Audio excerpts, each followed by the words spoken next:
Okay, if you'll take your seats, we'll go ahead and get started. Wanting to be called doctor or professor in front of. Good turn on. I'm fine with, yeah. My name is Cornell Clayton. I'm the director of the Thomas S. Foley Institute here at WSU. And on behalf of the Institute and on behalf of the Murrow College, I want to welcome you out to our, I think this is now our 8th annual Politics and Media Symposium we've done with the Murrow College. Before I introduce our event and our moderator for tonight's roundtable discussion, I want to let you know about two other upcoming events at the Foley Institute. The first is next week, October 31st, Halloween, it's an appropriate date. Tom Preston from here at WSU will be talking about the North Korea missile crisis.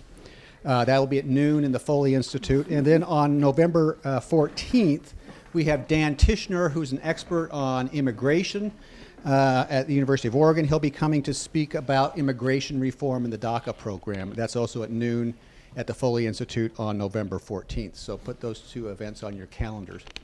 So now I want us to turn to our tonight's event on, I think we entitled it Truth, Twitter, and Fake News, Trump and the Media. This is actually the second event we've done now as part of the Murrow College and Foley Institute's Symposia series on Trump and the media. That just tells you how important I think this topic is. And we have a very distinguished panel with us tonight. I'm going to turn over the time now to our moderator, who is my friend and colleague Travis Ridout, who is the Thomas S. Foley Distinguished Professor of Government and also my colleague in Political Science Department. Travis. Right.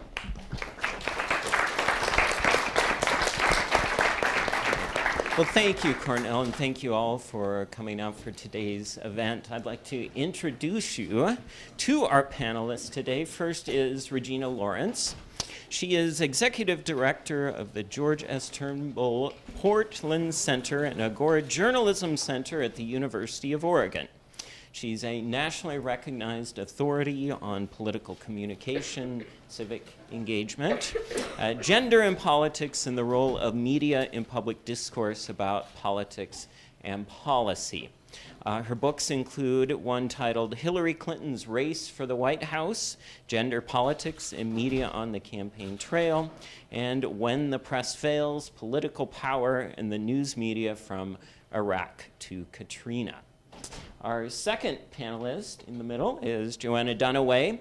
She's Associate Professor of Communication at Texas A&M University. She has written extensively on the relationship between the structural and contextual features of media outlets and news content. Her current research also examines the impact of the changing contemporary media environment across individuals, groups, and local communities. And finally, our third panelist is Porosmita Bora. She is an associate professor in the Murrow College of Communications right here at WSU. Her main areas of interest include emerging technology in the context of politics and health and political communication. So here's what our plan is. We're going to start off with Dr. Bora. She's going to talk about fake news. We'll turn to Dr. Dunaway. She's going to talk about how Trump tries to bypass the news media through the use of Twitter.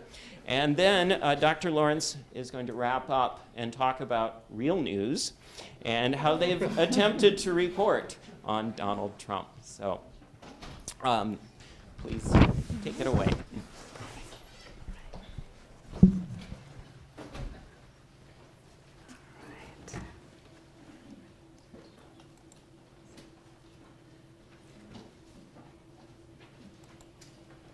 Okay, all right. Thank you everyone for coming, and thanks Travis for that introduction, and thanks for including me in the panel, which is great. I'm looking forward to hearing everyone speak. I'm going to talk a little bit about, I think you just have to speak up. A little louder. The microphone is for people who are watching, not for the room. Not for the room, okay, all right. Oh, this is just for the video, right? Yes. That's what it is, okay. All right, so I'm going to speak about a little bit about how fake news spreads on Twitter, and particularly the case of Pizzagate. And All right, so there's been a considerable interest in fake news, right, especially during the 2016 elections.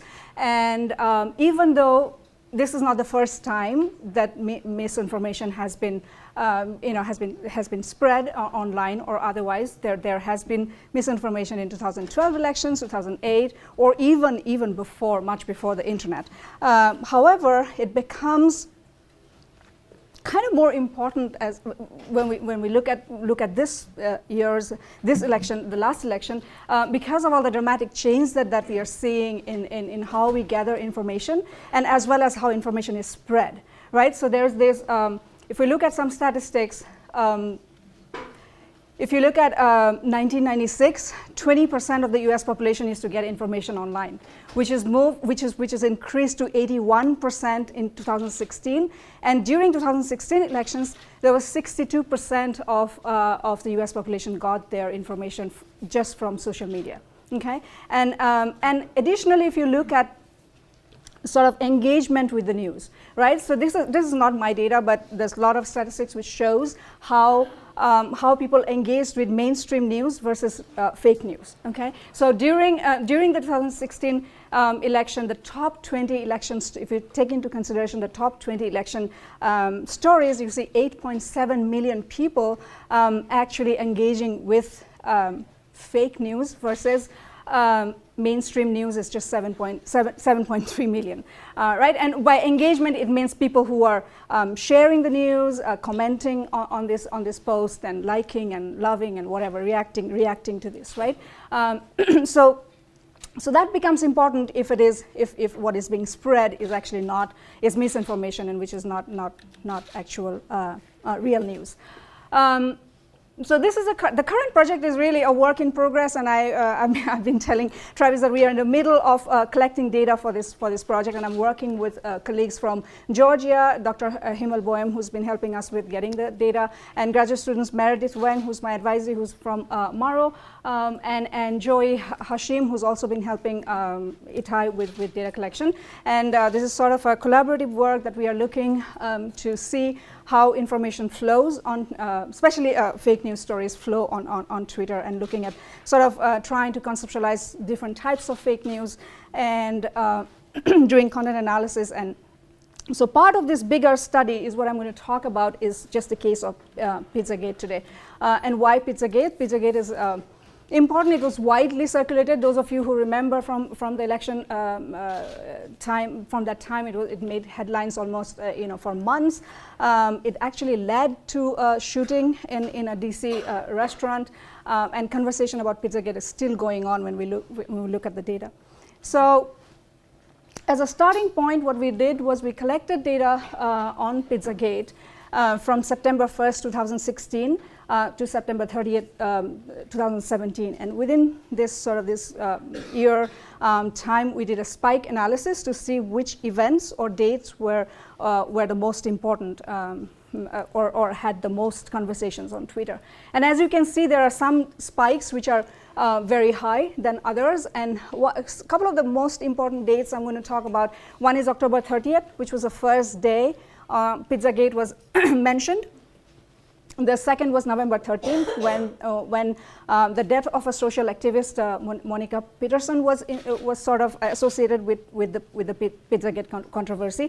And then December 4th, when the shooting actually happened in the restaurant in DC. And then there are a couple of other dates, but we collected data for these three collected more data for these 3 dates, and then what we did was we did a network mapping of this data to look at how information was spread during that time and during these three dates: October 30th, November 19th, and December 4th. And so what we see from our data, and this is the 30th of October. This was just the beginning when Pizzagate was first mentioned, right? And we see a lot of sort of people here. Not too much conversation at this point because this was just the beginning that it came up. But I'm going to talk about 3 sort of centers in this data. So one of them is this person who was talking about how this rumor was circulating, right? And it talks about how Clinton was going to step down that Tuesday, and this is October 30th. So a few days left for elections, and this rumor is that Clinton is going to step down because of her because of the controversial Pizzagate, right? And so this was, and you can see that there are 2 question marks there. So it was even, so this person is kind of, not absolutely sure about this. So there are 2 question marks there, and but this was widely circulated, right? And this got spread quite a bit to as you can see, not just in that sort of cluster, but also to other clusters. And then the second, very, very similar, the second sort of highest circulated sort of cluster that we looked at was the same tweet that was retweeted without the question marks. So by now it is kind of like as if it's been established, right? That Clinton is going to step down, and she's going to step down on that Tuesday. The third one is a little bit different. This was the beginning of the sort of the rumor that the Pizzagate was this whole associating it with a child sex ring scandal, right? So this with the Clinton Foundation. So this was sort of the beginning of this rumor coming out. This account no longer exists. We couldn't find it. Probably deleted or deactivated. Not sure. But this account does not exist anymore. And then the second date that we looked at was November 19th. That was 2016, and by now more and more people are talking about Pizzagate, right? It's become much more sort of, more people are talking. As you can see, there are more connections there.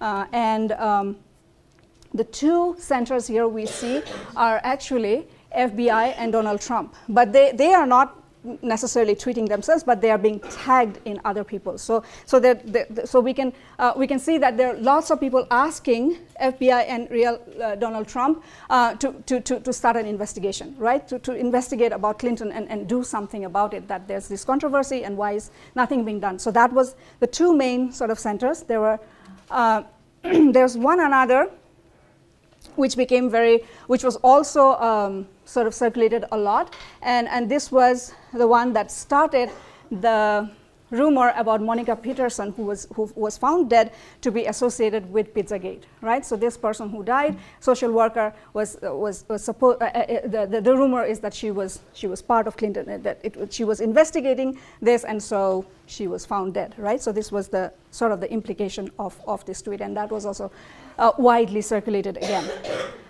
Then we move on to my last day that we looked at the data is December 4th. We still see a lot of conversation, a little less than the November 19th, but this time we see different sort of the 2 or 3 main centers are the news media themselves. So this is the date when the shooting happened in DC, and so the news media obviously covered the shooting, and they were talking a lot about Pizzagate, and so that those were the main centers.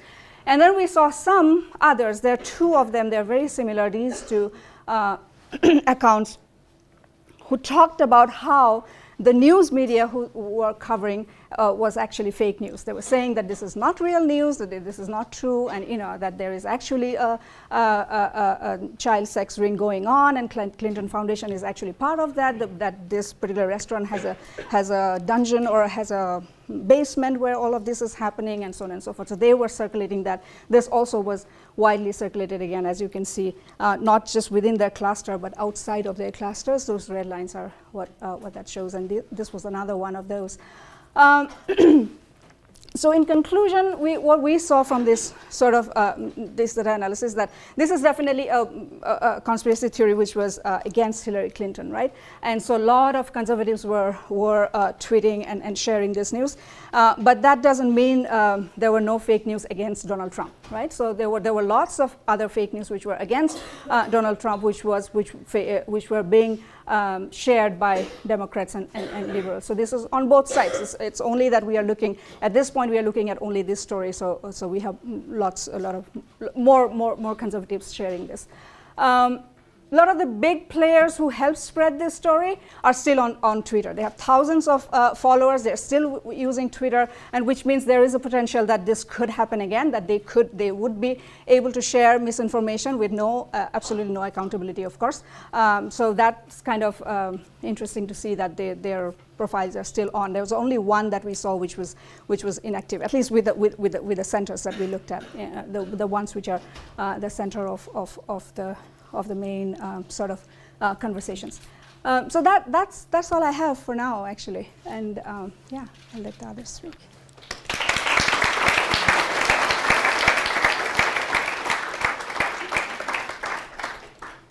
All right. I know it's. Can everyone hear me from here? Okay, everyone can. No, you can't hear me? Okay, maybe I should go get up. Sure. Okay. All right. I'll do that. Okay, everyone. First, I want to say thank you so much for allowing me the opportunity to be here. I'm looking forward to our conversation today. Obviously, lots of interesting things to talk about, as evidenced by Dr. Bora's talk. And I want to make sure to keep my comments in our kind of strict time frame here. So I'm going to basically just kind of lay out 3 points that are kind of centered on the question of, are we experiencing a new normal? And when I ask that question, are we experiencing a new normal, I'm talking about things like the kind of heavier volume of social media that, at least as we've seen so far, President Trump tends to use social media very heavily as a strategic communication tool. Also, the tendency that a lot of those posts, or the ones that are posts or responses posted in reaction to his comments, are kind of increasingly negative or outrageous. The tone seems to have escalated in some ways. The different tactics, mainly negativity, outrageousness, or audaciousness, employed in some of these conversations, and the high volume, not just those conversations that are happening on social media, but the high volume of coverage that those conversations are getting from the traditional media, okay? And then also just this especially tense relationship between the president and the press. Okay, and so that's what I mean by what we're experiencing right now in kind of our media and presidential politics. And so 3 points. One thing I would like to say or throw out there is that what we're seeing is both old and new. Okay, so a lot of this might feel really new, even jarring in some ways, because it seems so different than the recent past. But if we really sort of look at what's happening, we're seeing that some of the tools and the backdrop have changed, but the political struggles underlying a lot of this are familiar and old. And they are struggles over the control of information, right? The press and the president have always had this kind of mutually dependent relationship. They need each other. The press has always had access to vast audiences, and the president needs the press as a microphone, oftentimes, okay? The press, on the other hand, really needs the president because the president is the newsmaker in chief, and that doesn't matter who the president is. That has always been the case. So they need each other, but they're also adversarial, right?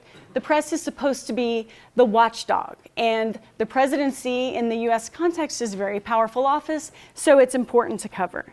But as a result, there's always been this tension, struggling to control the information and the flow of information. And so there's a big strategic difference between what we call direct forms of communication and mediated forms of communication. So from the strategic perspective of the president or leaders in office, direct forms of communication are better because they allow an unfiltered message to go out to the public.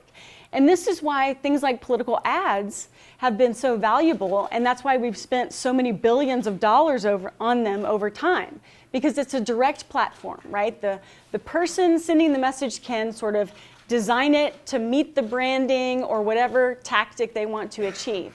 But when the media tells stories about the president or other politicians, they filter it by trying to be objective and telling the other side of the story or sourcing these other people who might have a different perspective.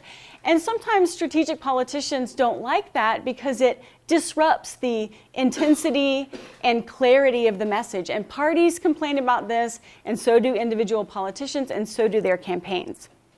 Okay, so what we're seeing is still those old struggles, even if some of the tactics are new. One of the other points I want to throw out there is just this idea that you might be wondering whether a lot of this is just about Trump or whether this is, as we said, the new normal, right? And so what I want to advance is the idea that maybe some of it's about Trump because he's had a unique background in media. but that not all of it is about Trump, because there are also some pretty unique things happening in our media context and our political context that are making the situation sort of especially ripe for some of the behaviors that we're seeing. And then the third point is to say that, as I mentioned, the backdrop, the media backdrop, and a lot of the media tools have recently changed. And I mean specifically the media tools for direct communication as a way to kind of, get around the press and avoid having those messages filtered. And the cool thing, or the interesting thing about some of what's unfolding, is that a scholar named Andy Chadwick advanced this idea of what we call the hybrid media system. And the idea there is that it's hybrid because it's still governed a lot by older media logics, but it's also now heavily influenced by new media logics, or the media logics kind of governing the digital media world. And what Chadwick says is that one thing we need to understand is how those two sets of logics interact to shape and constrain behavior, and how things might be different in this hybrid media setting. And I actually think that a lot of what we're seeing between Trump and the press right now is a product of those interactions. Okay, so I think part of it is a reaction to this new hybrid media system that we're operating in. So what's old and what's new on the first point? So the tension between direct communication and mediated, that's old. We saw this in the broadcast era and the cable era because of this heavy reliance on direct mailers, speeches, weekly radio addresses. We've seen these kind of direct messages. As I said, the reason political ads were so paid for by so many is because political operatives have always thought that these were very valuable communication tools. And then media stories about the president or politicians, as I said, they disrupt the message, they disrupt the branding efforts, and so they cause problems. But the tools are new, and by those tools I mean websites, emails, social media posts, YouTube, and this started in the mid to late 90s and has continually unfolded as candidates and politicians have made more and more use of these new tools, right? So Obama was really well known early on for, when he first got in office, he revamped the White House website, okay? And that became the new platform for the weekly radio address. It became a weekly web address. Also, using social media as a way to sort of personalize the president to a new audience, a younger audience, a digital savvy audience. And even the use of emails and website as a way to solicit campaign donations or donations for other causes or support, that has become more and more a critical feature of digital politics, right? So these tools are new. But still, the underlying struggles are those old ones, and it's about how to control the information. Now, getting to the point about whether Trump is an anomaly, and this is really just a Trump thing or just kind of a Trump thing, there's no doubt that he's had a unique background in entertainment media. He wasn't just a celebrity. He was a celebrity kind of even before, but when The Apprentice came around, he was a celebrity, or his celebrity was enhanced by this show that was in a genre of TV that was crafted for mass audience appeal. And it was basically centered around his ego and outrageousness and his kind of personality and his sort of bigness in a room, right? And I think he learned a lot, either he or his people learned a lot from those experiences. And I think he's brought those to the world of politics. So I think there's no doubt that that's played some role, but I don't think that's all of it. There's more to the story there. And that has to do with kind of what's happening in the political world and the media world. It doesn't help that we're kind of in three overlapping crises right now. One is a crisis of politics and governance, and it's a crisis because you might have noticed elite politicians are very polarized, more so than in recent history. They are so polarized that they find it difficult to get anything done. Congress is almost a paralyzed institution in many ways, and it's partly because of these elite levels of polarization. Partisan rancor has also gotten really salient to the public. So everyone, the American public, knows how polarized politicians are, and they know how little work is getting done as a result. Even as they are becoming more inclined to dislike partisans on the other side, people in the public, I mean, they still disapprove of elite politicians also behaving in that way. And they especially disapprove of it if nothing is happening, right? And so this kind of opens the door for government being vulnerable to the criticisms that they're not getting anything done, everything's about insider DC politics, and we shouldn't trust any of this. So that's a sort of a crisis of politics that's kind of permeating into creating an environment ripe for some of this negativity that we're seeing back and forth. There's also a crisis in journalism. You guys have probably heard about this. So again, since even the early 90s, mid 90s, with the cable inroads, all the new channels, and then later the internet and all the different web platforms, traditional media are suffering mightily in the economic realm. And what does this mean? This means that they're desperate for profits. They're desperate to attract or retain eyeballs. And that makes them vulnerable to being trapped by the allure of a lot of superficial coverage, of a lot of negative and conflictual back and forth, okay? And this isn't new either, because they've always had this tendency, or at least in the last couple of decades, when they've had economic struggles. That's why in recent decades, the more political ads for presidential races got negative, the more the traditional media would cover them. And that's because these were cheap, easy stories about conflict that made great, well-produced stories and also fit within the game frame, right? Same thing we're seeing now, but with social media, right? So we're seeing sort of the journalists that would have always been tempted to do the political ad story are now even more tempted, because the economics are even worse, and because, Twitter is what it is. They can so easily and cheaply go copy and paste a bunch of tweets or a Twitter storm or a back and forth, paste it in their news story, and then tell the story of this conflict or fight. And that's a ready-made story. And so just like people used to cover ads for their negativity and outrageous appeals, now we're seeing the same thing. And the crisis in journalism, because it's made them so hungry for more stories that are more sensational and audience appealing, it's made them more vulnerable to fall into the trap of savvy political communicators who know that the more crazy they act on social media, the more coverage they can earn, okay? And then we have a crisis of public trust. The public is not trustful of the media now. It's on a steep decline. The public is not trustful of our governing institutions. It's on a decline. Some of them were already low, and there's a basement effect in the sense that it can't get much lower. The parties aren't trusted. And what does this mean? This means that when politicians want to campaign against DC politics or the media or Congress or the press and accuse them of fake news and media bias, they are vulnerable to these criticisms in the sense that the American public is ready to believe these criticisms. And so these things are kind of overlapping to create a perfect context for both the press and the public to be manipulated. Okay, and again, a lot of this is just about the tools and specifically the interaction between how these new platforms allow for certain forms of communication in a low-cost way. And then because of that appeal to journalists, these new media platforms are able to change the conversation of traditional media and therefore amplify those messages. So when I talk about how strategies might change or outcomes might be different in the hybrid media setting, it's because of things like how Trump effectively can use Twitter to completely change the conversation of the traditional media for that day. He can disrupt the news flow.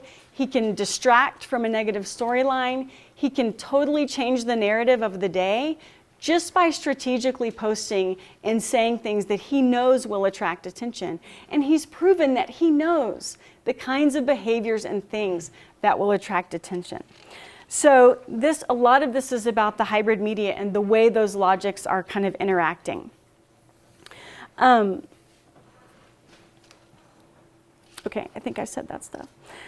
So everything isn't the same. But one thing that I think, everything isn't the same, even though a lot of those struggles are the same. But it definitely takes a particularly well-developed level of media sophistication to already know how one can effectively use these newer media tools to disrupt and control and even orchestrate coverage from traditional media.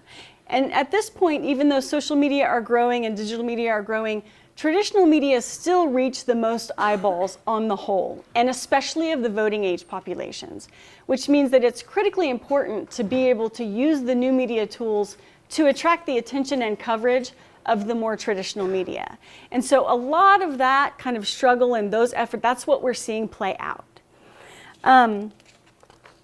Okay, and so this has been, that particular strategy of using social media to disrupt the traditional media coverage has been the one that's been really problematic for journalists. And I think Regina is going to talk about this in some detail, but you can see journalists, and they'll even admit occasionally on air or in person, that they're struggling with the fact they know they shouldn't always go cover Trump's tweets, but how can they not? He's newsmaker in chief, and it's right there. So even if we want to argue whether Trump himself, President Trump himself, has had this level of media savvy all along, whether this was purposeful from the outset, that's kind of an arguable point, right? Or at least we don't know that. But what I'd like to say is that I think it's moot, because regardless of whether it was intended at first, he and his people have now learned these tactics and how they're working. And more importantly, political strategists from everywhere else are watching this.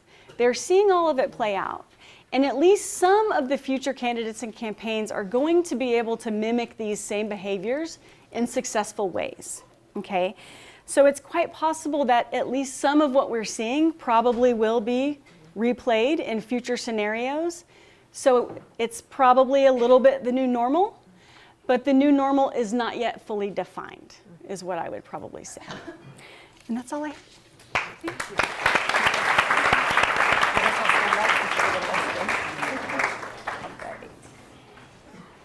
Hi, everybody. Can everybody hear me okay? Yes? Okay. I am going to try to add a little bit to what's been said so far. So Dr. Bora talked about essentially the role of fake news as becoming kind of a substitute for quote-unquote real news. And I realize both those categories are subject to controversy and debate these days.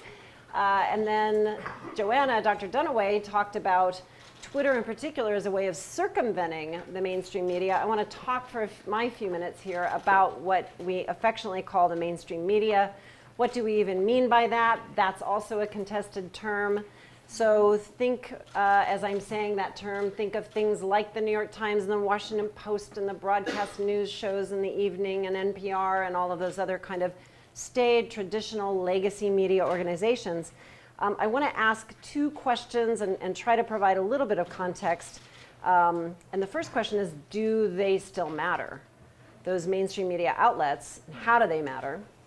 And then secondly, I want to talk about how they are grappling with how to cover a fairly unconventional presidency, even though I really very much agree with what Dr. Dunaway said about there's a lot of old here as well as new. There's a lot of continuing patterns of behavior as well as new. But in many ways, this presidency is very different than what we've seen in the past. So I want to talk a little bit about how it's different and how the media are grappling with that. So do the mainstream media still matter? No, in a sense. Sorry. I know I'm not supposed to say that here. I mean, in the sense that we've known for a decade now, that at least, that the mainstream media no longer operate as effective gatekeepers over public discourse. We now have a lot of gate climbing and gate crashing, and indeed we may have no gates at all anymore around what counts as the public arena of public discourse. And so the mainstream media just don't play that privileged role that they used to play. They also don't matter because, as Dr. Dunaway talked about, public trust in the mainstream media has really bottomed out, and we have 30-some% now of the public that tell pollsters that they actually trust the media on a regular basis. So way before the rise of fake news, we were facing a profound crisis of confidence in political institutions and in the media. But also, I think, a crisis in the public's sense of even being able to know what a fact is, even being able to discern any kind of agreed upon truth. And that has been with us for a little while. So in that environment, it's really hard for the mainstream media to matter in the way that it used to matter. But I think the mainstream media do still matter in some powerful ways. You may know that subscriptions, audience numbers, et cetera, are on the rise for some of these legacy outlets ever since our last election. As Dr. Dunaway mentioned, for that majority of news consumers who still do include real news in their media diet, most of that news that they encounter, whether they're getting it on social media or wherever, is being produced by established media outlets who have the journalists and who have the resources and who have the mission to produce that news. And as she also pointed out, it's still crucial for political actors to capture those eyeballs, those ears of the general public that are still paying attention to their evening news broadcast, their local morning TV show, reading a newspaper, whatever it might be. It's still not quite possible to get things done politically without figuring out how to get mainstream media coverage. And finally, obviously, I don't have to tell you this here in the Murrow School, most accountability journalism that's real watchdogging and investigative can only come from outlets that have the resources, the journalists, and the training and the mission to do that kind of work.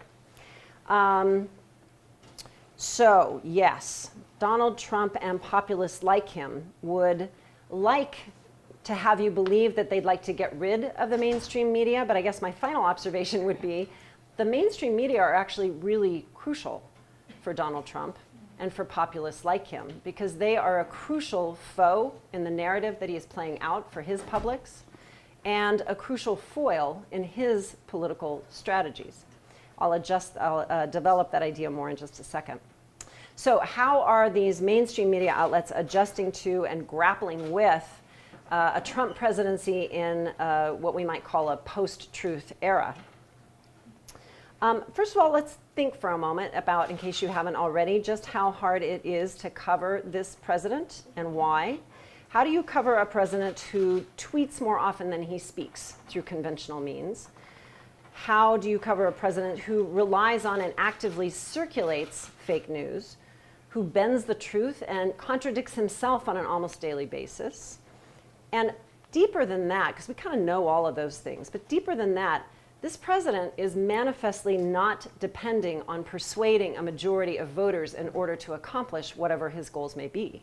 So always the presumption has been in governing that once you win office, you've got to persuade a majority of voters to get behind you if you want to get anything done. Trump is showing a different way of governing, and I don't know how much it really counts as governing, but it's certainly a different way of doing politics. It's a different way of holding office, which is manifestly not about trying to win a majority at all. And so in that sense, it changes his relationship with the press. And also, I would say, this is a presidency that does not respond to media alarm bells. There's a famous collection of essays by some political communication scholars that talks about kind of the media alarm and ringing alarm bells and how does that matter. The notion that when the media point out, criticize, investigate, delve, watchdog a president or other political actor, it kind of forces them to stay in line, or at least to respond, or at least to look around and make sure that they're not being too messy about whatever they're doing. But in fact, I would say that for Donald Trump, getting those bells to ring is his strategy. That's his strategy. And he played it out perfectly throughout the campaign. Getting the media to talk about him with alarm or with derision is actually part of what he's up to. And it's a tried and true strategy by other populist and authoritarian leaders around the world as well. So how do you cover that? How do you cover that kind of presidency that's not premised on the same strategies and the same goals as most presidencies, or maybe all previous presidencies have been? And moreover, how do you cover a president who, during the campaign, you consider to be a joke? Amber Boydston of UC Davis and I just had a piece come out a couple of weeks ago in the Columbia Journalism Review that we call the Trump Conundrum. And we show some data and discuss how reporters at the New York Times and the Washington Post, at least, during the election campaign, often treated Trump like a circus act. And we argue that there was kind of an entertainment blind spot for journalists that kind of served as a Trojan horse for Trump to get way farther with his campaign than almost anybody predicted. Since he was a huckster and he was a reality TV figure, he came from an utterly different realm, more of an entertainment realm. And so traditional journalists who've been covering Washington for a long time or covering the campaign trail, they didn't really know what to do with that. So the response often was to be dismissive, to tell jokes. And especially on Twitter, you see reporters with a little bit more freedom about what they can say and how they can editorialize. What we did was to analyze what appeared on the websites and in print for both of those news outlets. And we found that those outlets during the campaign didn't consistently scrutinize Donald Trump, really essentially until it was, you could argue, too late, depending on what your political views are. And even when they did scrutinize him, they were kind of snickering out of the other side of their mouths, because there were these the constant kind of commentary in the news about how non-serious and how ridiculous his campaign seemed to be. And so we argue, ultimately, that's the Trump conundrum. The press had trouble, for very good reason, taking this kind of crazy campaign seriously and recognizing that it was actually on its way, potentially, to winning. So the press hasn't set themselves up to cover this president with a level of seriousness that perhaps this president deserved. And that dilemma has only deepened since Trump took office, because Trump has flouted the supposed rules of presidential campaigning. He was hard to take seriously then, and he's now flouting the rules, supposedly, of presidential communication even more fundamentally. You could say that Trump has trumped the rule book, such that some observations by political communication scholars and others that were thought to be kind of the Bible, if you will, of presidential communication just don't hold true in the same way anymore, it seems. So we can look back, for example, there's a nice little book I assign in my classes sometimes by Stephen Farnsworth, and he's talking about kind of presidential and White House communication. This part is still true. Farnsworth says all a president has to do is start talking and all public attention turns toward the White House. Well, that certainly seems to be true, especially now thanks to Twitter, but other observations turn out not to be. Farnsworth also said, the last thing any administration needs is a credibility gap between the actual reality perceived in the country and what the government maintains is the reality. Just picture in your mind right now the picture from the inauguration and the size of the crowds, just as one example. And so Trump has shown that that doesn't really hold true, nor does that old equation hold true that dependency leads to adaptation, that because presidents need the press, they will adapt their strategies and adapt their behavior in order to best conform to what the press needs. Now, I think Joanna did a beautiful job of describing that dynamic where the Trump team has learned very well how to attract press attention and work the press, but the other side of the equation never kicked in. You may remember that late in the campaign and early in his presidency, many observers were talking about, well, surely now Donald Trump will become presidential. Right? And what they meant by that is surely he will start exercising and showing that kind of decorum, a certain style of rhetoric that we typically expect from elected presidencies. It never happened. And it's not part of Donald Trump's strategy to do so. He has no need to adapt because he doesn't need the mainstream media in exactly the same way as past presidents have needed the media, precisely because I suspect, he's really not that interested in governing. So Trump hasn't, probably never will become presidential. And he has also shown that the media system has a limited capacity to deal with a flood of officially provided disinformation. Now, it's not as though, here's another thing that's old and new. It's not as though we've never had presidents not be 100% truthful, right? It's not like we've never seen a president try to manipulate the news before. It's not like we've never seen a president tell stories, right? This president just seems to do it a little bit more often, a little bit more flagrantly, and a little bit more as baked into his strategy than perhaps past presidents have done. And what he's shown is that the press system really kind of doesn't know what to do with that. Because what are you going to do? You're going to fact check him all day long? You're going to cover every single outrageous tweet? What traction does that gain? What does that show? And in fact, during the campaign, a reporter for Politico made an observation I thought was really worth considering. He said, if you're just talking so much and saying so many things that cross the line, the system almost can't process it. And politicians don't take the hit that they would have in another day. More ominously, we might also look at what Russian-American journalist Masha Gessen has observed. She's the one who's become very famous for her hard-hitting coverage of one Vladimir Putin, she wrote recently, lying is the message. It's not just that both Putin and Trump lie, it is that they lie in the same way and for the same purpose, blatantly, to assert power over truth itself. So I say all of this only to sort of say, here's the dilemma for journalists. If you care about journalism, here's the dilemma. This is not an easy presidency to cover. So I think it has been interesting and perhaps hopeful to see the kinds of ways that some mainstream media outlets have been responding to Trumpian politics with evolving approaches to their journalism. Everything from the relatively minor kind of tit for tat that the New York Times sometimes gets into with Donald Trump on his Twitter feed, right? So when Donald Trump says that, you know, the New York Times, bad, failed, they're losing thousands of subscribers. And the New York Times just tweets right back and says, actually, Donald, we've had a surge in news subscriptions, print and digital, 4 times better than normal, right? So that kind of dialogue has been really interesting to see.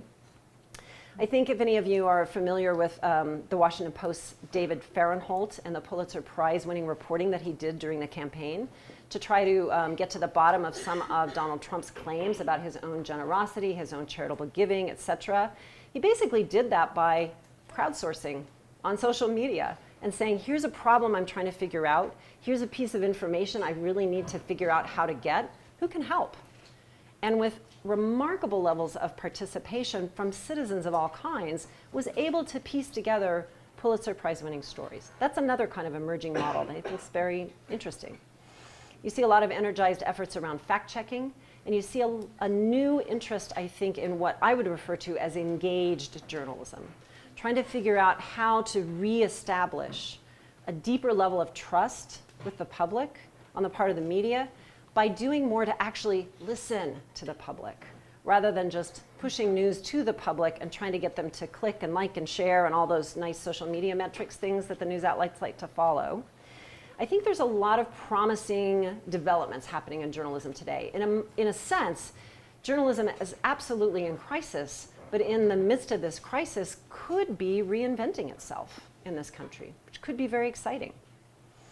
But more concerning, I think, is the similarity between Trump's media tactics and those of populist autocrats from around the world. I'll just close with a quote from a journalist who's covered Turkey, who's had its own problems, obviously, in this area. And this journalist recently observed that Donald Trump might not be able to shut down the New York Times, but if he makes the Times untrustworthy for millions of Americans, then that's really what he banks on. So with that, let's have a discussion. Thank you for listening.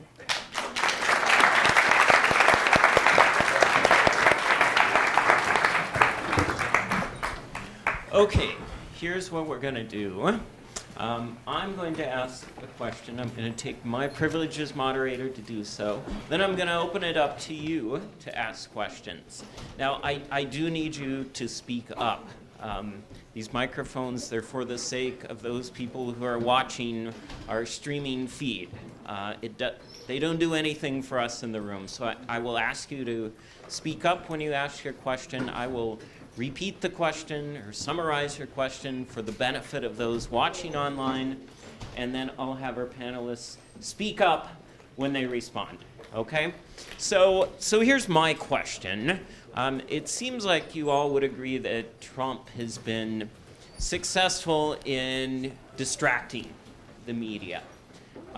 Can he be successful in, say, achieving policy change through this strategy that he's using? Should I mouth off? I'll mouth off first. Okay, sure. Okay, well, because I already kind of so I have the easy place of just repeating what I already said. Yeah, I'm not sure that governing in the sense of actually leading the country is truly what Trump is up to. Clearly, policy change is what he's up to, but in ways that, again, don't seem to rely on winning any kind of majority support, right? So executive actions that can be taken or can be reversed, for example, that might set off controversy, might set off alarm bells. He's willing to do those things, and I would just say keep in mind, not only does he not need the mainstream media, he doesn't need the Republican Party. He has absolutely no ties. He's a pop-up entrepreneur who's come in and kind of taken over the party, if you will. What do they call that? A hostile takeover temporarily of that party. So he doesn't even. I mean, what is the constraint? What's the negative feedback that's that he's going to bump against? So I didn't really answer your question, but I said a few things. So. I'll take. Yeah, I would say maybe so. He may not be active, or he may not be actively pursuing governance or in the traditional way that we've seen, but he does. I think he really wants to crave or to be able to claim credit for striking a deal that people in recent history haven't been able to strike, especially across party lines.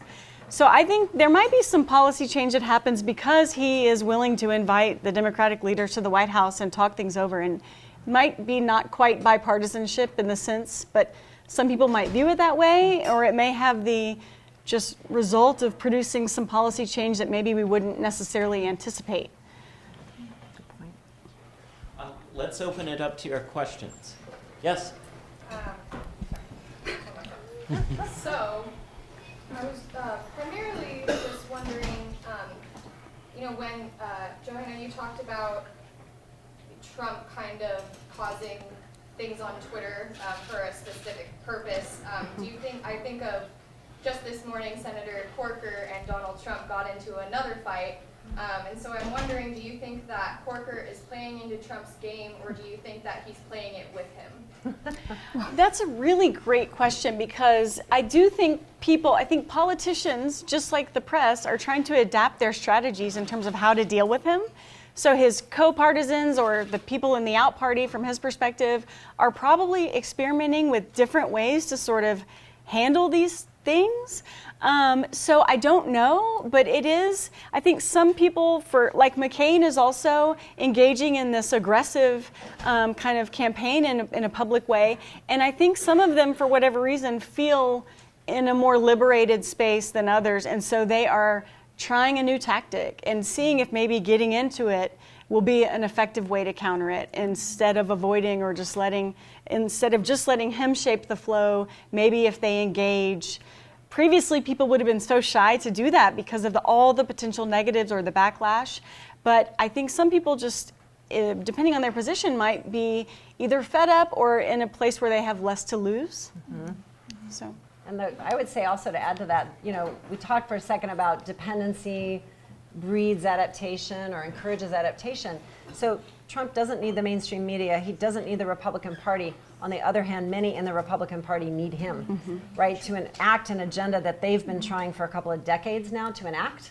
And so they do need him. So I think it's interesting. I think you make a great observation. They may be trying to adapt to his strategies. They have more incentive to do so than the other way around.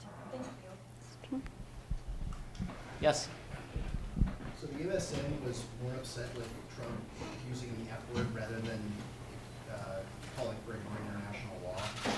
Do you think that the media made a mistake in how they would react to Trump's vulgar language rather than his policies, and why or why not? Okay, so the question is about Trump's use of vulgar language and how the media respond to that. And I think your question was, are they making a mistake Rather than going after his policies? Rather than after the policies, going after the behavior rather than the policies. Think about that. I have one thought, which is that choice is not different than the other choices that are driven by news values instead of political values or democratic values. So it's, again, focus on tone instead of substance, not new.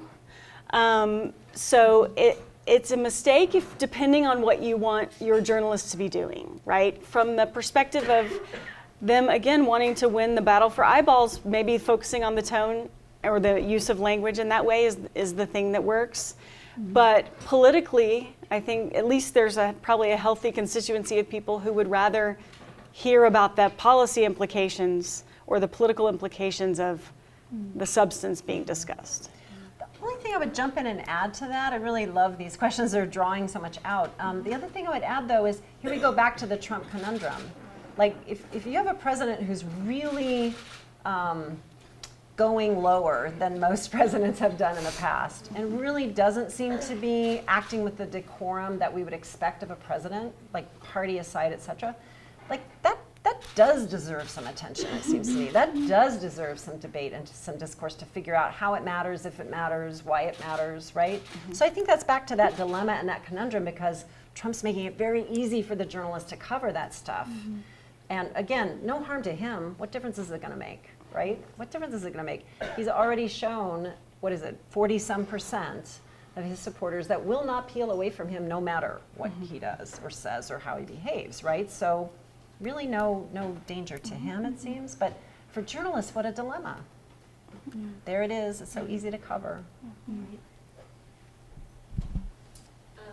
think he has, just because of his background, like more, and this made sense during when he was actually running, that it seemed like perhaps like his kind of like presence already as like a public figure, even though it wasn't necessarily like a political position, you know, but he was definitely present.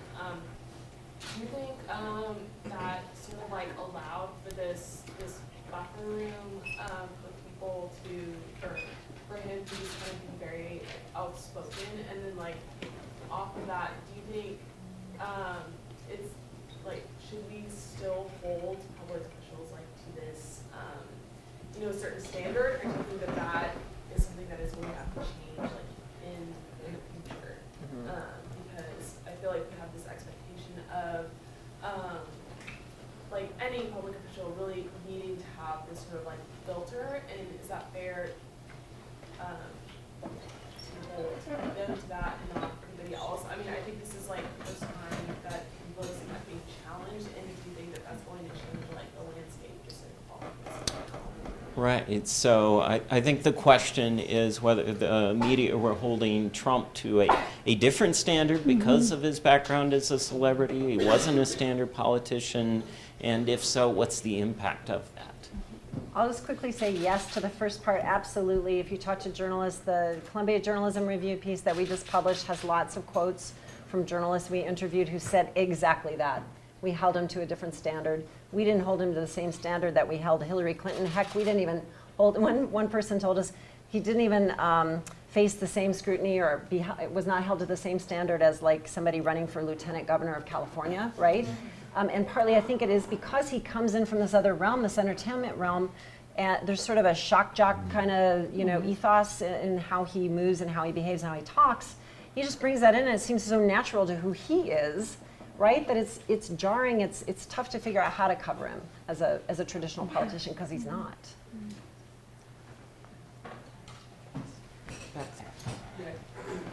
We had a talk a few times about how he took things he learned as a media tycoon personality brought it into politics, and I wonder if it wasn't more that he more was just a member of like the oligarchy with a lot of power and personality, and he brought more like economic personality into the White House. And I'm wondering if that, and then when you also look at like the platforms and the technologies that are allowing for fake news to grow, I wonder if it doesn't like point more towards the problems of like capitalism, and with just the fact that it doesn't matter, there is no like, there's nothing we can do about Trump, you know, behaving the way he is because it's not illegal. And if he wins, and that's, you know, all that matters. So I wonder if you can say something about the problems of capitalism with fake news, or do you see that as a problem? Yeah, so what impact do the economic incentives of the media today, what impact does that have on the production, distribution of fake news? Corey, do you want to take that one? Can you pass the microphone to the panelists so we can hear them? They don't have speakers set up there for the online broadcast. We'll try to be louder. All right. So, yeah, economic implications of fake news. I mean, there was that interview of the person.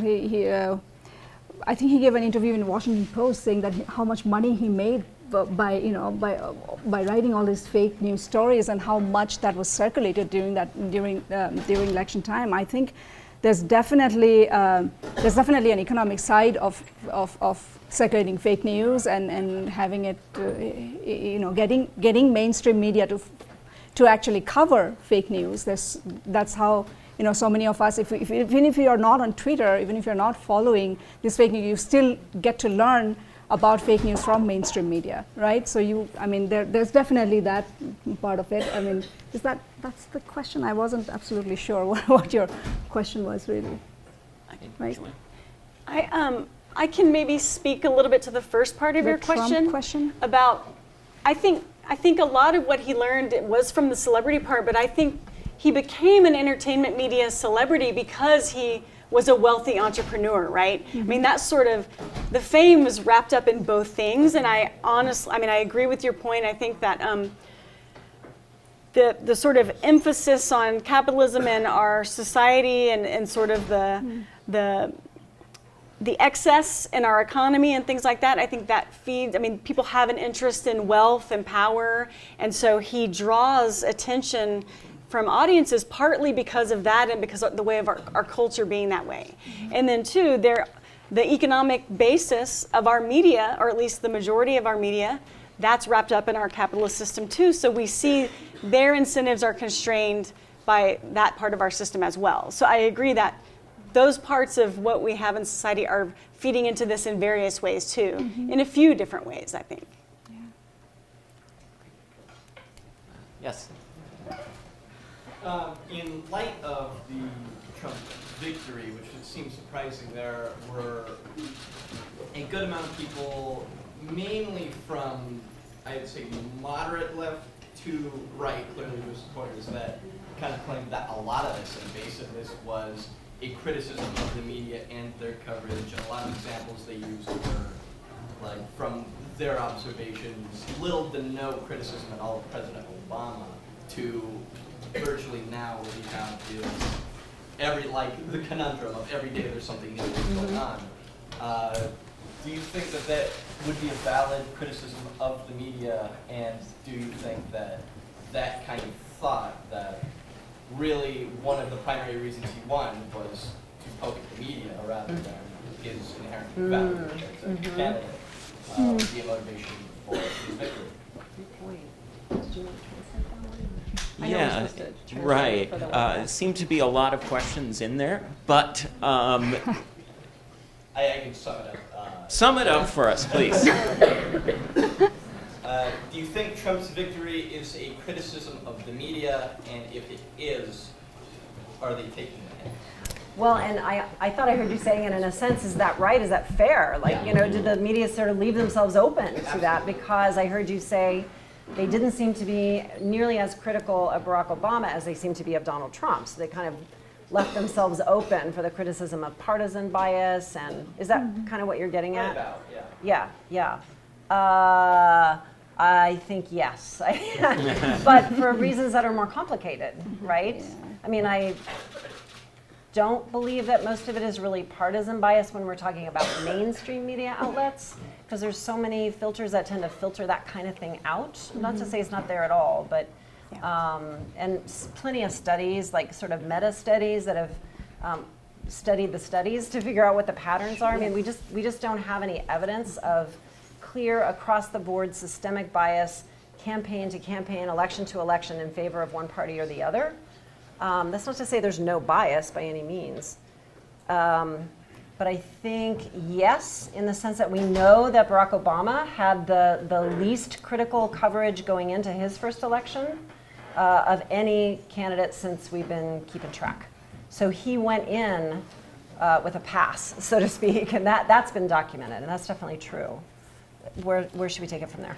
I would say, I would just tweak your observation a little bit by saying that I think Trump's victory might have been more about a big old poke at elites and elites' inability to understand most or a big old chunk of America, and that's the poke. And journalists played an important role in that because they did not cover well the way a bunch of subsets of the American public were feeling. And again, that relates back to the problems of staffing and resources that the news media, especially the local news media around the country, have lost.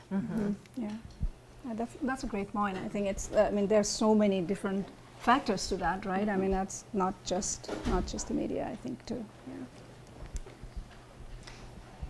Yes, way in back. So President Trump seems to thrive on attention that he's getting a lot through his Twitter comments.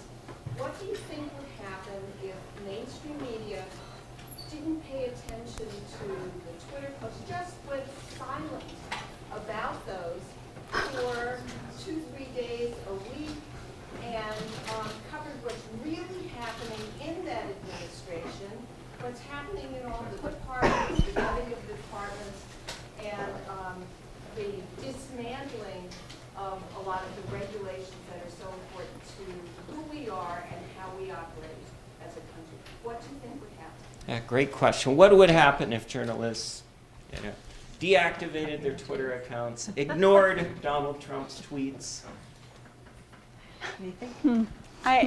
So I was sitting in a room with 6 or 7 German journalists the other day, and their media system is primarily nonprofit public media. And they were saying, and they're in Germany, mind you, how do we not cover it? We know we shouldn't cover it. We can't not cover it. And then they said, well, yeah, but I mean, we have to attract audiences. And one of them said, no, we don't. We're not for-profit media. Mm-hmm. But we can't not cover it because it's news. So I don't think they can. I don't think they will. And their competitors will cover it if they don't, and they'll worry about that. So I wish we could see that experiment happen. But I don't think even among those media outlets who with high integrity and who aren't super vulnerable to economic problems relative to others, I don't even think they could decide to do that. It's a shame. Yeah. Yes. Clearly, we've never had a president quite utilize Twitter in this way and to this volume before. And I was wondering specifically about the controversy behind Trump deleting tweets and how that's technically like presidential discourse that's no longer on record. Good question. So what about Trump's deletion of tweets? Mm-hmm. Great question. That's a great question. I don't know what to say about that because it's, I mean, when you think about it, that's the other, I mean, I was thinking about that even when the last question was asked, that whatever he tweets is also, he's tweeting as a president, not when before as a candidate was still different, but now he's tweeting as a president of the country. And so is it illegal to delete those? And that's a great question. I don't know if I have a answer to that. Are they on a separate server? It's a really, yeah. Sorry, we couldn't Question. answer the question better. Do you think it's the fact that Trump is using Twitter almost as a tool to create policy that is making it so hard for journalists to ignore it? Because Obama was never super active, at least not on a daily basis that I know of, on Twitter. And do you think that's where the conflict is coming from? Is that so much of his political dialogue is happening in a non-traditional setting, and that's why journalists are, is it fair, I guess, I guess I'm just kind of asking myself, is it fair really to place all the blame on the journalists? Because essentially, Obama wasn't active on Twitter, and so you didn't cover, the stuff because he wasn't saying things on Twitter. You were saying things that he talked about in press conferences and whatnot. And so I feel like you can't really, it's not a fair comparison almost. Mm-hmm. So do you think that is sort of where the root of the issue is that it's sort of being a new, you've never had someone.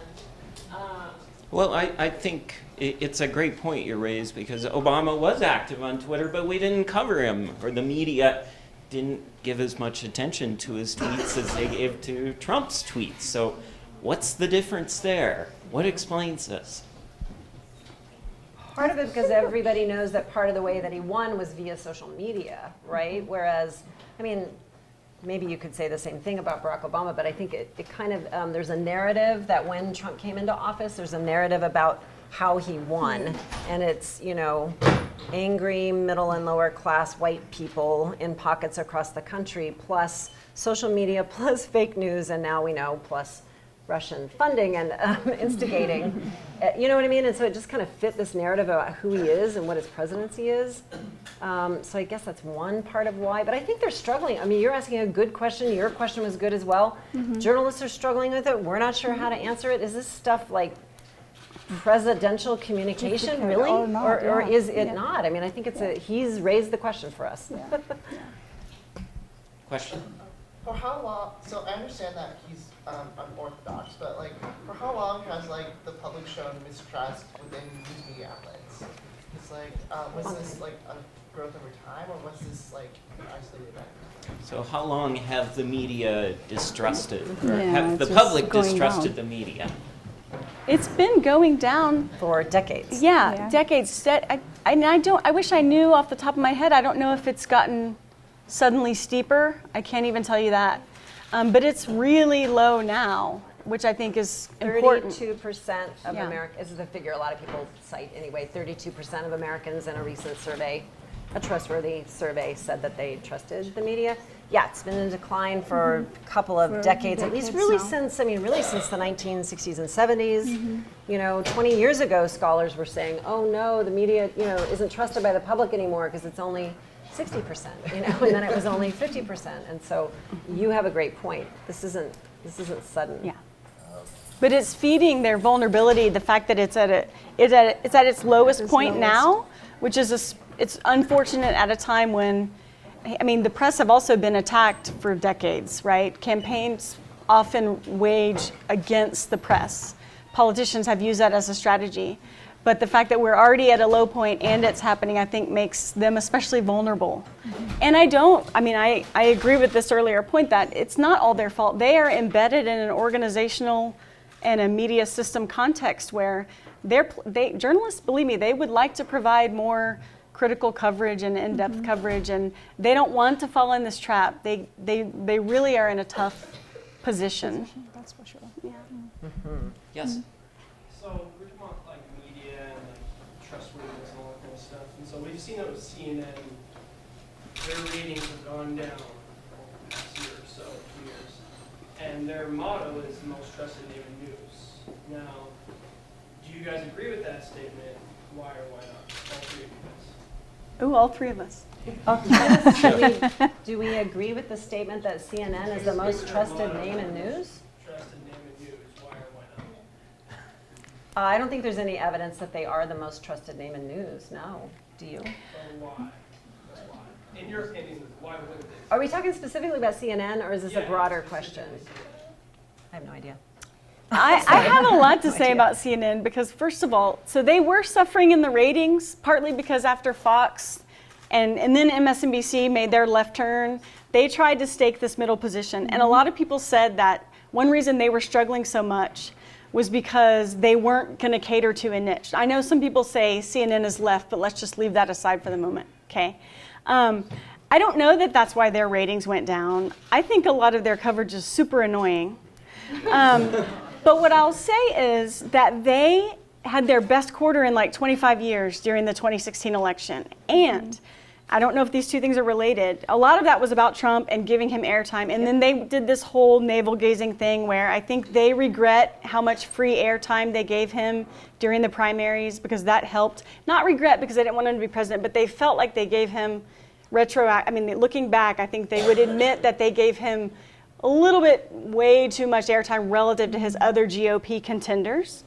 But they kept getting ratings for that. And because they were the ratings loser, they needed to have the best quarter in 25 years. But another thing that they did, and again, I don't know if this is related, they invested heavily in deploying more journalists to cover that entire GOP field and really made a big old news investment during this cycle.